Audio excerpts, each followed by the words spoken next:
L'essence même de la politique repose sur le dialogue, la négociation et le compromis sur le continent nord-américain, en Afrique, en Asie, en Europe, partout là où elle s'exprime, la politique vise à gérer les différences et les conflits d'intérêts de manière civilisée. Lorsque la violence s'immisce dans ce processus, elle brise le contrat tacite qui lie les individus au sein d'une communauté. La tentative d'assassinat d'un dirigeant symbolise l'effondrement de ce contrat. C'est un rejet de la dignité de l'État et de ses institutions, une rupture avec la quête de solutions. La politique, par nature, est une entreprise collective où les divergences sont inévitables, elles sont nécessaires, elles sont en fait utiles, souhaitables. Il faut se souvenir des mots de Hannah Arendt dans son livre « La crise de la culture » qui disait « La politique est basée sur la pluralité humaine ». La pluralité humaine.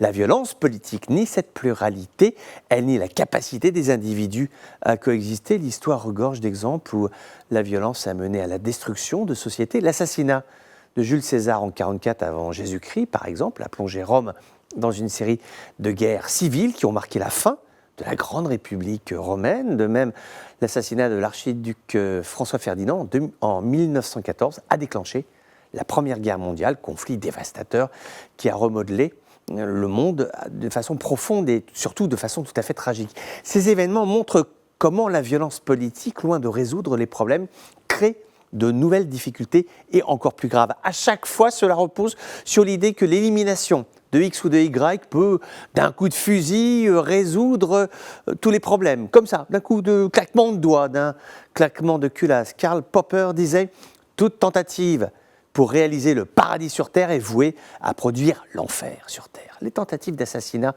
de dirigeants ont ceci de pernicieuses, c'est qu'elles visent de facto les symboles même de l'unité et de la stabilité d'un pays.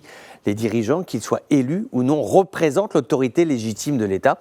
Les attaquer, cela revient à s'attaquer aux institutions même qu'ils incarnent. Cela affaiblit la cohésion nationale, encourage d'autres acteurs politiques à recourir à la violence, même dans les contextes les plus polarisés, par exemple les États-Unis. Cette reconnaissance est essentielle pour maintenir un minimum de dialogue. Tuer un homme politique, quel qu'il soit, au-delà de son cursus, de ses convictions, c'est tuer ce qui fait l'essence même de nos sociétés, l'écoute, le dialogue et surtout, la compréhension de l'autre.